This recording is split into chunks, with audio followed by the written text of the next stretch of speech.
শেখ হাসিনার সময় মোট 846টি বাস কেনা হয়েছিল।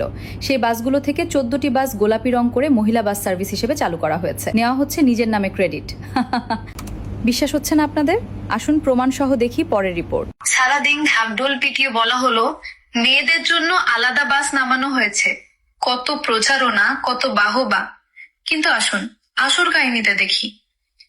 এগুলো নতুন কোনো বাস না, এগুলো আগে থেকেই বাংলাদেশের এক্সিস্টিং বিআরটিসি বাস, শেখ হাসিনার আমলে 2022 সালে কেনা। প্রমাণ চান? এই যে দেখুন, পিঙ্ক রঙের নিচে আগের রং এবং পুরনো চিহ্ন এখনো স্পষ্ট দেখা যাচ্ছে। অর্থাৎ পুরনো বাসকেই পিঙ্ক রং করে মেয়েদের বাস হিসেবে নামানো হয়েছে। অথচ নারীদের জন্য নতুন বাস কেনার বাজেট হয়েছে, টাকা বরাদ্দ হয়েছে। তাহলে নতুন বাস কোথায়? সেই টাকাই বা কোথায়? নতুন বাস কিনে নামালে অবশ্যই বাহবা পেতেন, কিন্তু আরেকজনের কেনা বাসে রং লাগিয়ে নিজের কৃতিত্ব বলে বাহবা কুড়ানো, এটা কেমন কথা?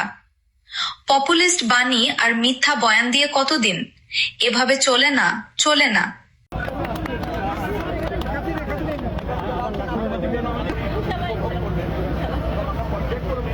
কি বুঝলেন এবার বলেন? তবে আমি ভাবতেছি কবে জানি পদ্মা সেতুর কালার চেঞ্জ করে নিজের নামে চালিয়ে দেবে হয়তো।